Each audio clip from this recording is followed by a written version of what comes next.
నంద్యాల పట్టణంలోని పొదుపు మహిళా సంఘాలకు సిఆర్పిగా విధులు నిర్వహిస్తున్న వాహిదా అనే మహిళ లక్షలాది రూపాయల మేర టోకరా పెట్టిన వైనం వెలుగులోకి వచ్చింది.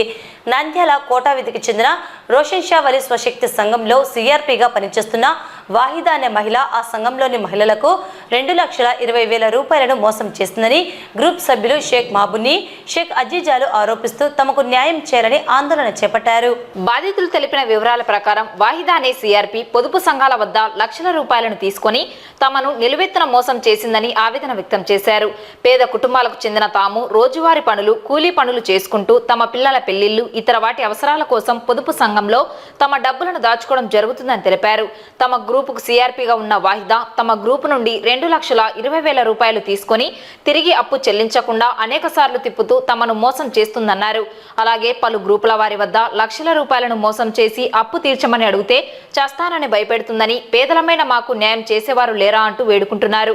తమను వాహిదా మోసం చేసిందని మంత్రి ఫరూక్ విషయం తెలియజేయడానికి వెళ్తే తమపై దౌర్జన్యం చేస్తూ ఎవరు ఏం చేస్తారో రండి, ఏం చేసుకుంటారో చేసుకోండి అని తమనే భయపెడుతుందని తెలిపారు. తమకు న్యాయం చేయకపోతే చావే శరణమని బాధితులు పేర్కొన్నారు. మా సమస్య వచ్చి వాయిదా సీఆర్కి వచ్చి మా అందరివి డబ్బులు తీసుకుంది. ఈ పేటకు వచ్చి 36 లక్షలు తీసింది. మా కాడ 2,60,000 తీసింది. మాకు ఇప్పుడు ఇస్తాను అప్పుడు ఇస్తానని సతాయిస్తుంది. మేము పోయి అడిగితే మాకు ఏమైనా తాగి సస్తాము, ఇది చేస్తామని మాకు భయపడిస్తుంది. మేము కష్టం చేసి బతుకుతున్నాము. మేము ఈ దోశలు అవి వేసి బతుకుతున్నాము. మా పరిస్థితి ఎట్లా? మేము ఎట్లా ఎవరికి అడగాలి? మాకు న్యాయం ఎవరు చేస్తారు? మాకు న్యాయం చేస్తే మనుషులు ముందరికి రండి. ఆమె కాడి డబ్బులు మాకు ఇప్పియండి. మీకు పుణ్యం ఉండాలి. ఇక్కడికి వచ్చి 16 గ్రూపులు ఉన్నాయి. ఇక్కడ అంతా తీసింది. ఒకరివి 8 లక్షలు, ఒకరివి 7 లక్షలు, ఒకరివి 4 లక్షలు, ఒకరివి 2.5 లక్షలు, ఒకరి వచ్చి 1,50,000, ఒకరివి లక్షలు. అట్లా మావి వచ్చి 2,60,000 తీసింది. ఇట్లా చాలా మంది కాడ తీసింది. ఈ బ్యాంక్ వచ్చి సిటికేట్ బ్యాంకులో ఈ గ్రూపులలో సిటికేట్ బ్యాంక్ ఇవేవి సిటికేట్ బ్యాంక్ వాళ్ళు కానీ ఏం పట్టించుకున్నారు. మీరు ఏం చేస్తున్నారు? మాకు లోన్ ఇవ్వండి సార్, మాకంటే మీరు డబ్బులు కట్టండి మీకు లోన్ ఇస్తామంటున్నారు. ఆమె చూసే మాకు ఒకటేమైనా తిప్పుతుంది. వాళ్ళు తిప్పుతున్నారు, వీళ్ళు తిప్పుతున్నారు. మాకు లోన్ ఎవరు ఇస్తారు? మాకు న్యాయం ఏడ జరగకున్నది. సిఓ మేడం కూడా అందరు చెప్పినా కానీ మాకు న్యాయం జరగకున్నది. మాకు ఎవరు న్యాయం చేస్తారు? మీరు ఇప్పుడు తెలిసిన వాళ్ళు మాకు న్యాయం చేయండి. మాకు పుణ్యం ఉంటుంది మీకు. మేము ఆడపిల్లలు పెళ్ళిళ్ళు పెట్టుకున్నాము. అవి లోన్ వస్తే మేము పిల్లలకు పెళ్ళిళ్ళు చేయాలని ఉన్నాము. మేము దోశలు ఈసలు వేసి బతుకుతున్నాము. మేము కష్టజీతులం చేస్తున్నాము. మేము ఆమె మాకు భయపడిస్తుంది. నేను ఇది చేసి తాగుతాను, మందు తాగుతాను, ఇది తాగుతాను భయపడిస్తుంది. దానికి మేము ఏం చేయాలా? దానికన్నా మేము చచ్చిపోతే మేలు కదా. మేము వడ్డీలకు 10 రూపాయలు వడ్డీలకు తెచ్చి కట్టినాము డబ్బులు. మేము 10 రూపాయలు వడ్డీ తెచ్చి కట్టినాక ఆమెను మాకు భయపడిస్తుంది ససాని. మేము ఏం చేస్తాం సావాలా? మాకు ఎవరు మాకు న్యాయం చేసేది? మీరు చెప్పండి. మా డబ్బులు తీసుకొని మాకు భయపడిస్తుంది. ఇప్పుడు 5 నిమిషాలు అని ఇడకున్నది. ఫారూక్ వాళ్ళ కాడికి పోయినాము. మాకు 1 నిమిషం కానీ కూర్చోకుండా మాకు భయపడిసి పోతుంది. మాకు ఎవరో సార్ చేస్తాను అంటుంది. ఏం చేసుకుంటారో చేసుకోండి, ఎవరో సార్ రాండి అంటుంది. ఇంతమంది మేము బీదోళ్ళమే. మేమేం సౌకర్యం కాదు. మేము బాడిగ ఇళ్ళలో ఉన్నాము. అంత కష్టం చేసి బతుకుతున్నామే. మేము మేము వ్యాపారాలు చేసి బతికి యాదో ఒకటి బ్యాంకులో కట్టాలని ఉన్నాం. మేము మా అప్పులలో తీరిపోయినాయి. మాకు ఇవ్వకున్నారు బ్యాంకులు. సిటికేట్ బ్యాంక్ చచ్చిపోవాలి. మాకు ఎవరు న్యాయం చేస్తారు?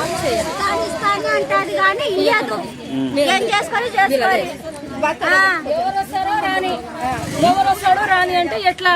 ఎవరు వస్తారు? ఎవరు రావడం లే. పెద్ద వాళ్ళ కూడా మేము కూడా పోతున్నాము, చేస్తున్నాము. వాళ్ళు కూడా చేయడం లే. ఎవరు ఏం న్యాయం చేయడం లే. ఎవరు చేస్తారో చూడండి సార్. ఇంకా మాకు ఇది న్యాయం ఎమ్మెల్యే సార్ చేస్తారా? ఎమ్మెల్యే సార్ చేస్తారా? మా అమ్మ ఏమో ముసలామె అయిపోయింది. ఆమెకు 1 రాదు 2 రాదు. అన్ని డబ్బులు తీసుకొని 10 మంది మా అమ్మకి కట్టమంటున్నారు. మా అమ్మ యాడ్ నుంచి కడతాది 7 లక్షలు. మా అమ్మ కాడి నుంచి తీసినది. వీళ్ళంతా వాళ్ళ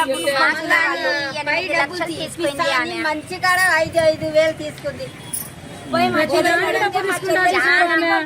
ప్రతి దానికి డబ్బు తీసుకోవడం తినడం, తీసుకోవడం తినడం. ఆమె ఒక డాక్ అంటున్నారు పెద్దమ్మ బ్యాంకులో వచ్చి డాక్ సైన్ చేయనికి రాదు.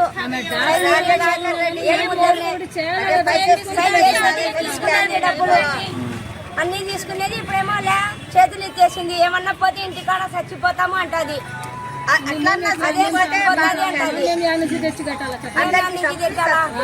ఇళ్ళలో పని చేసి కష్టం చేసుకున్న వాళ్ళం మేము కానీ మేము యాడ్ నుంచి తెచ్చి కట్టాలి. బ్యాంక్ వాళ్ళకి మాకు మళ్ళీ కేసులు వేస్తారంటారు వాళ్ళు. కేసులకి మేము ఎడ తిరగాల? తెచ్చి కట్టాలా? కేసు వేస్తే వాళ్ళకి అది ఆడ కట్టాలా?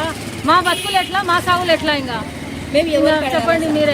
ఎవరు వచ్చి చెప్తారో మాకు పరిష్కారం, ఎవరు వచ్చి తీస్తారో మాకు బాగా. ఒక్కరు కానీ అంటే మీ డబ్బులు ఏ సంవత్సరంలో తీసుకునిందమ్మా? ఆమె మీకు లోన్ అయిపోయింది కూడా. 2 సంవత్సరాలు అయిపోయింది. 3వ సంవత్సరం ఇది 3వ సంవత్సరము. ఆమె మాకు తెలియకుండా తీసుకుంది, తీసుకున్నాం. మాకు అప్పు తెగిపోయింది. ఆమెది అట్నే ఉంది. మాకు తెలియదు. మాకైతే 7 లక్షలు అని చెప్పింది. లోపలికి పోయి ఒక సంతకం చేసి సున్నాలు రాసుకుంటాది. ఆమెనే పోయి సున్నా రాసుకొని 8 లక్షలు చేసేసింది. మాకు అసలు తెలియదు. మీరు ఎవరైనా కానీ బ్యాంక్ వాళ్ళు దయచేసి పొదుపు లక్ష్మి వాళ్లకు మీకు ఇంతమందికి 10 మందికి ఇంత డబ్బులు ఇస్తున్నామని మీరు 10 మందికి చెప్పండి సార్. వాళ్ళు ప్రతి ఒక్కరు బ్యాంక్ వాళ్ళకు నమస్తే చెప్తున్నాను నేను. ప్రతి ఒక్కరు బీద వాళ్ళు మోసపోతున్నారు. పోయినంత కాలం మోసపోవాలంటే ఎవరు మోసపోలేరు. బాగా తెలిసింది. ప్రతి ఒక్క గురుకోలో చేసి మోసం చేస్తున్నారు. వీళ్లకు మీకు ఎంత ఇస్తున్నారమ్మా మీకు డబ్బులని మీరు అడిగి ఎవరు అకౌంట్లో వాళ్ళకు వేయండి.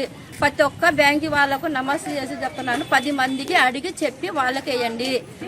ప్రతి ఒక్కరు న్యాయం చేసుకోండి. ప్రతి ఒక్క బ్యాంకు వాళ్ళు కానీ మోసపోయి వీడికి ఫైర్ కన్నా కాడికి వచ్చినారు. మీరు మోసపోకండి. బ్యాంక్ వాళ్ళు కూడా మోసపోయినారు. ఇప్పుడు చిన్న బ్యాంక్ అయినా ఇప్పుడు వచ్చినారు. మాకు బ్యాంకు వాళ్ళు కానీ మా కాడికి వచ్చినారు.